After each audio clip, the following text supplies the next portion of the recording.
Hello, internets. This is BoneCarlos coming to you live from Daybreak to bring you another StarCraft 2 shotcast kind of thing. With me, as always, is Nub. How you doing over there, buddy? Not bad, not bad. Awesome, awesome. Today's players are going to be Duvan spawning as the red Terran. His opponent is going to be Aindok spawning as the blue version of that race. So a little bit of a TVT action. Hopefully we see some super high micro wars with Marines jittering around and all over the place. And if it doesn't happen, death to the heathens. You with me on that one, Nav? I am, because nobody likes the tank war. Even Terrans don't like tank wars. Really? Now, why is that?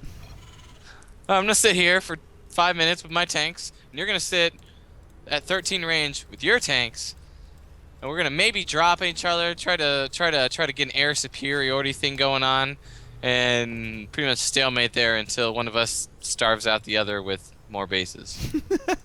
This is true, but remember, this is HOTS. They got the medevacs got that nitrous afterburners, and I saw those on this recent MLG, and those things are sick. Like, I am so jealous that the Terran has something to be able to do that sort of damage that quickly, and then just jet on out there that quickly as well.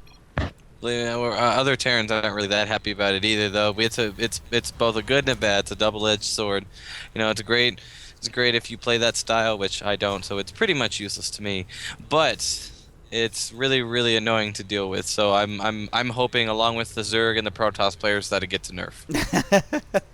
That is what everyone was saying, but certain players were able to shut it down. I mean, you just got to be hyper aware of what's going on in your surroundings on that mini-map. So it all just depends on the player, like you were saying. And we already see a little bit of a divergence in both of these guys' builders. Aindok is going for a straight refinery, single barracks, while Duvan is going for the early command center. So still, Aindok has not scattered this just yet. He's just pushing out. When he sees this, like, as a player, what do you see when you do this sort of build where you go early tech and you see your opponent early expand? Hope that I can do the damage and kill him, otherwise he's going to get really far ahead. Straightforward and to the point. That's what we have here on this show. Now, normally if this was a Protoss player or a Zerg player even, you could probably get away with some early aggression, but with the Terran ability to put down those bunkers, low ground, high ground, and now with siege mode not needing to be researched right off the bat, it's a little bit of a safer play as a Terran player to do something like this. What do you think? It is, just because, I mean, in TVT, just if you can get...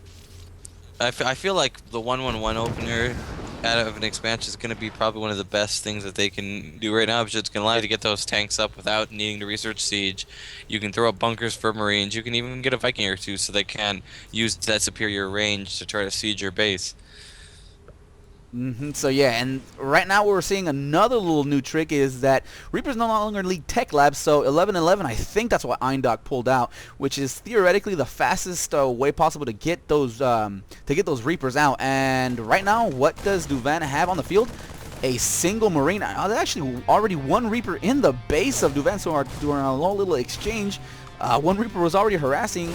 Did it get any kills? It did. It's already gotten 2 kills.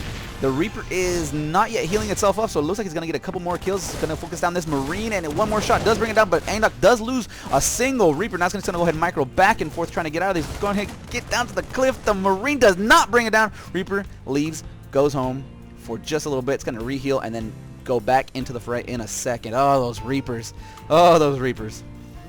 I know, I'm really happy with what they did with the Reapers for Heart of the Swarm. They gave him a little more HP, made him a little faster passively, but took away some of the things that could have made those changes ridiculous, like their building attack, their standard attack is weaker now, but they do shoot a little bit faster, so it's kind of a bit of a trade-off. Yeah, I mean, I like the way that Blizzard did that. They didn't completely destroy the Reaper. I mean, if they would have just given him that little bit of a speed boost and then also heal without nerfing them in any shape, way, or form, those Reapers would have been ridiculous. It just goes to show you that Blizzard does sometimes know what they're doing, and it looks like the Reapers are going to head on home. Yep.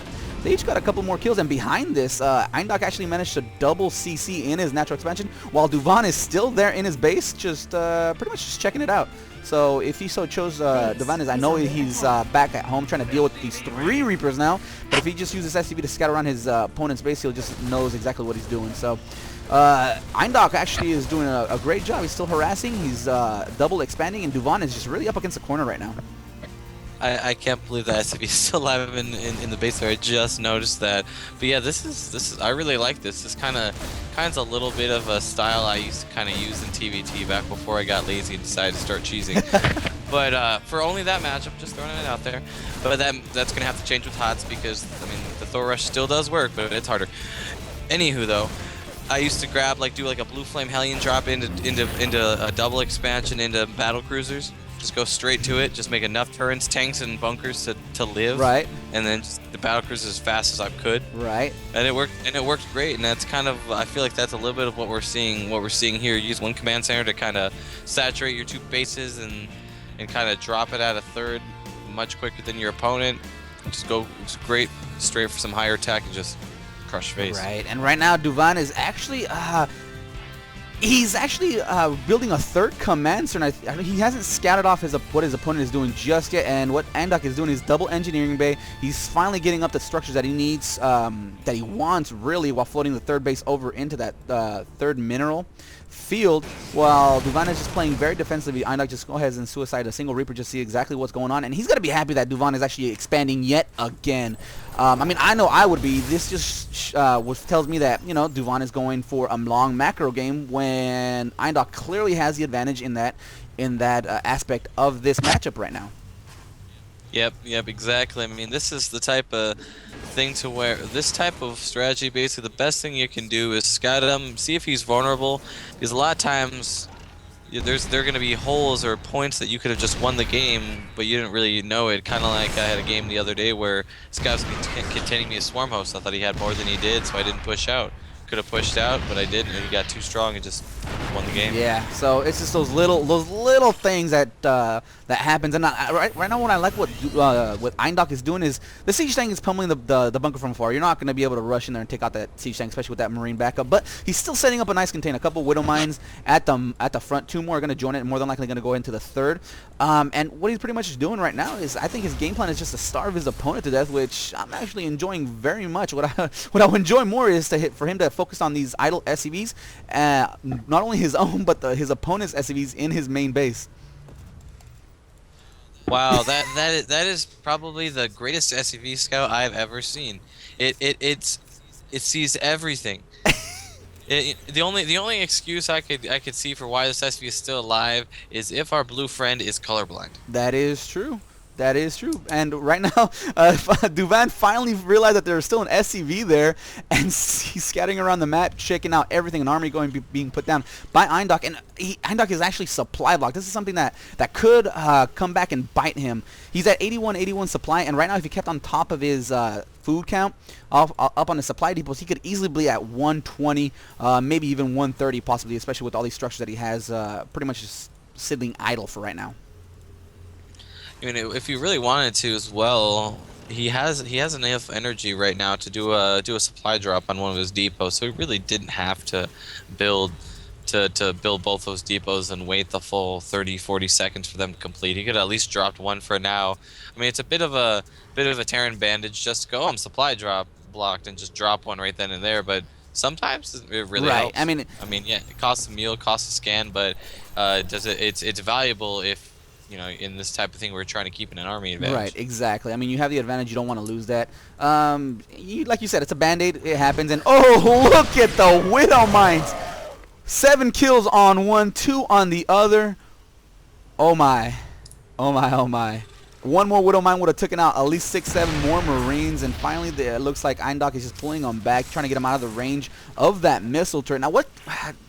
And look, Aindok is continuing this aggression. He's going to go ahead and drop with a couple of medevacs, afterburners not used quite yet. And I like what he's doing. He's spreading his Reapers around the map just to make sure there aren't any secret bases that Duvan has up his sleeve, and Aindok is really just going for this longish kind of game. He just wants to starve his opponent, and here it comes. The drop missile turrets are there. 1, 2, 3, 4, 5, 6, an infinite number of volleys. One medevac will go down, and finally the second one does manage to slip on by, gets a couple of pot shots there. It looks like it was filled with only Marines, but Duvan is there. I'm going to go ahead and take care of it with that Siege Tank Marine combination. But that's A-okay. I mean, throwing away 2 medevacs full of Marines, I'm actually A-okay with this, especially when you're up 1 base on your opponent. Not only up 1 base, but also the mining time that was lost with that early Reaper harass.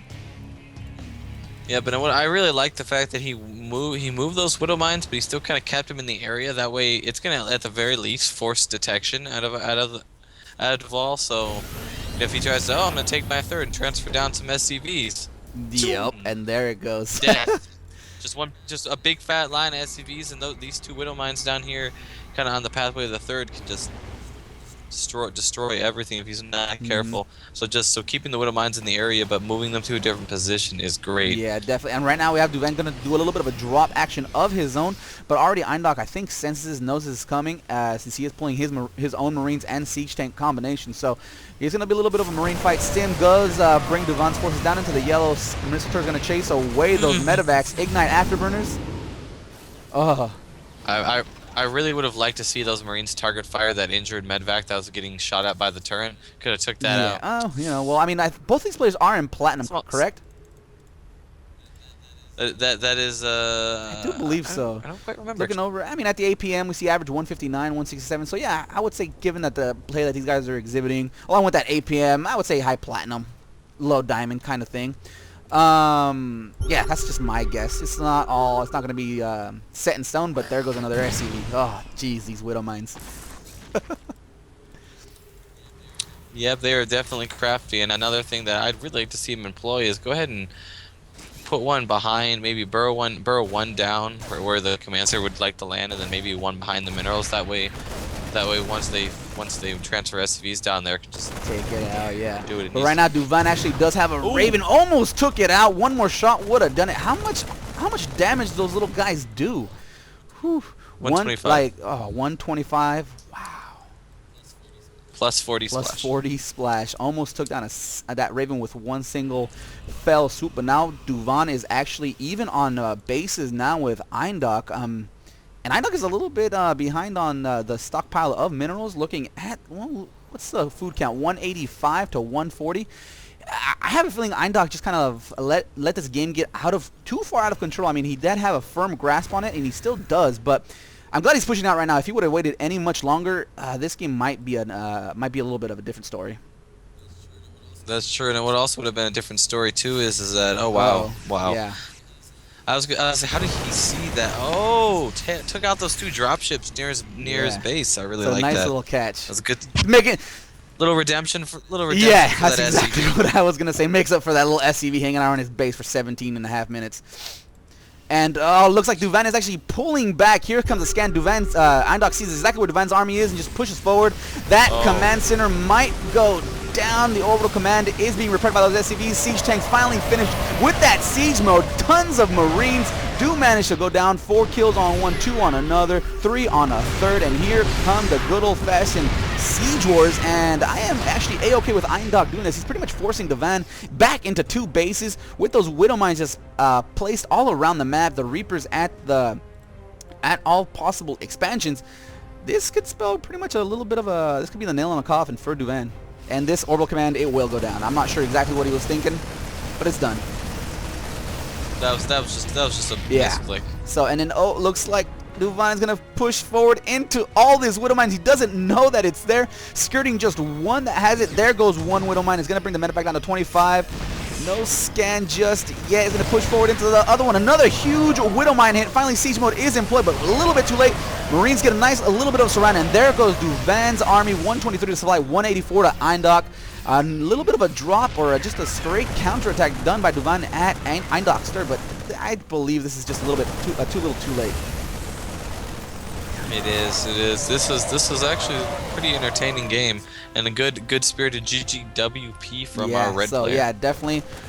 good manners all around. This is a pretty good game. I actually did thoroughly enjoy this. It wasn't anything too crazy going on, but nothing too simplistic. They both played fairly well, made some decent usage out of the new units, and we all had some good fun. So that was it for this replay. I hope you guys enjoyed. If not, leave comments down below on what we can do to make these more enjoyable for you. Look at that, I'm a team player now. If you guys have one of your own games you'd like for us to cast, feel free to upload them to one of the major replay sites. Drop.sc is very popular. I do believe SC2 Replays is still up and running. So yeah, got any parting words, Nov? Don't do drugs. It's true. Drugs is down with dope. I'm out of here, guys. Later.